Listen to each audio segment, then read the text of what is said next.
Hey friends, it's Lena from wiscobujo and welcome to my channel. I am still in disbelief that it is already 2022. I feel like I blinked and 2021 just flew on by and now it's January 1st of 2022, which is wild. But January is a special month for me because it is my birth month, so almost Aquarius season. But also this birthday is especially notable because it is my last year in my 20s. So right now I am 28 and I'm turning the ripe age of 29 years old.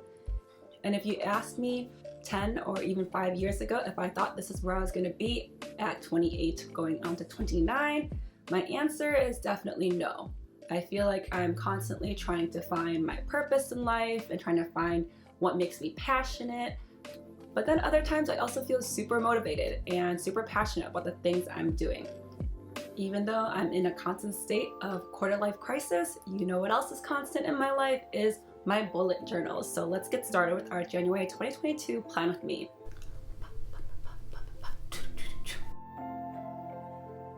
I went ahead and made tabs off camera and it kind of bothered me this time around because I needed 6 tabs this month, and since there's only 38 boxes, it's not an even number per tab.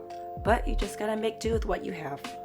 January's theme is just a white, light gray aesthetic junk journal theme.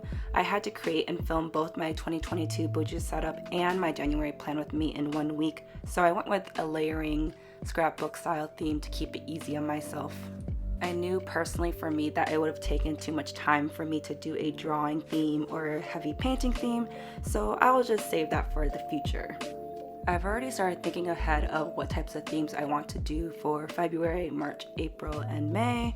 Some I have in mind are a bakery theme, a cherry blossoms theme, and a matcha green tea type theme, so I think all of those will really challenge me to do drawing or heavy painting plan with me's. For all my spreads this month, it's going to feature this beautiful Freckles Tea pet tape. I've never actually used pet tape or is it PET tape? I'm not sure. But I've never used this type of tape in my journal setup before, so I'm excited to feature it this time around. If you're wondering where you can find these types of pet tapes, I got mine from a store on AliExpress called the V1 store, but I'm sure you can find it from any stationery shop that sells Asian stationery.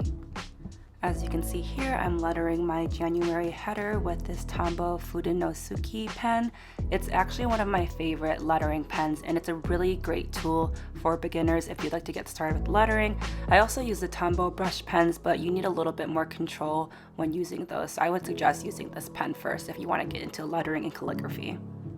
Another great beginner brush pen is the Pentel Fude brush pens. They are a little bit more pigmented than the Tombow ones because they're a lot more ink, so the color is definitely more vibrant than Tombow's. So it's just based on personal preference if you like to have more vibrant colors and more pigmented colors versus the more muted colors like the Tombow's. I could talk about my favorite lettering and journaling supplies all day, but I will probably save that for a later video.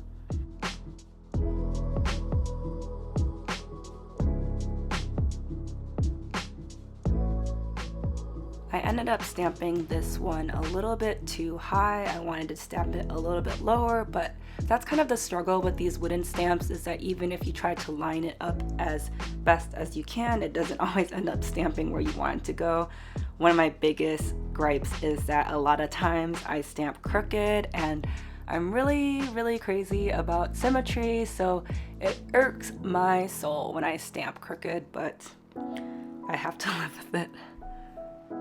There I go ranting again about random stuff, but we are working on our monthly spread now. I decided that this year I'm just going to do my cover, my monthly spreads, and my weekly spreads, maybe a brain dump or musings spread here or there. But yes, you heard correctly, I am not doing any trackers this year. I didn't do a habits or mood tracker in December, and I didn't even miss it. I didn't even think about it at all. And I decided that if I do want to incorporate any trackers, I'll just do it in my weekly spreads week by week so I can actually look at it and make sure I do those types of things. But doing a full spread for my habits and moods seems kind of just like a waste of time for me personally, just because I don't end up going back and completing those spreads. But hey, if trackers work for you, then you do you, boo.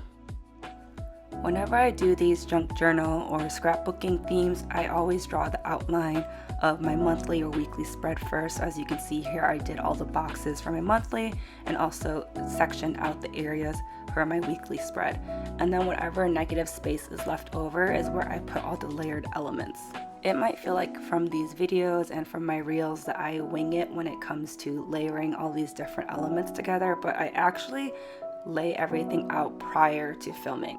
So I'll lay down all of the big elements first, like the textured papers, the ephemera, the stickers, and then I'll see what other space is left over that I can fill with stamps or these small little stickers. And after gluing and sticking everything down, if there's still too much negative space left over, sometimes I'll draw stars and circles just to take up some more space. But in this case, I didn't, just because I liked how it looked after I laid down all the pieces.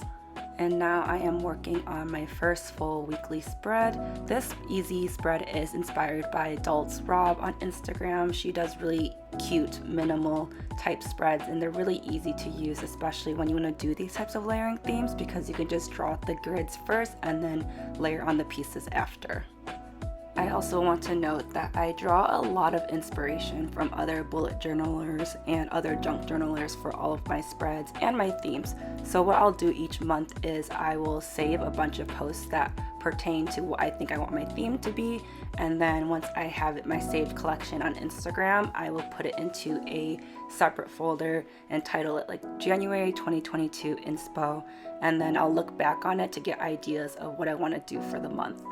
Sometimes I use Pinterest as well, but kind of the downside of Pinterest is a lot of times when people repin someone else's work, they don't include the proper credits for that artist. So I really want to emphasize that if you draw inspiration from someone else's work or recreate their work, you should always give proper credit. So in the case of Instagram, you should at least tag them in the photo as well as tag them in your comments. That's why I think that maybe using my saved methods on the collections on Instagram might work a little bit better, because at least you can go back to the original post and credit the original poster. Crediting is very important to me because in the past I've had people try to rip off my work and try to pass it off as their own ideas, or I've even had people repost my spreads and pretend that it's theirs. So it's really hurtful when people do that to you, especially when you're trying to be a creator and, have some influence on this community. Obviously, in any art community, there's always a sharing, recycling, and reinventing of ideas, but I don't think it hurts anybody to say that you drew inspiration or you recreated someone else's work and giving them the proper credit for it. And now we are done with some of our January 2022 spreads. I left that page blank because I'm not sure what I want to do with it yet, so I'll come back a little bit later. But I hope you guys enjoyed setting up January 2022 with me, and I hope that you guys can draw some inspiration from my theme this month. Thanks for watching!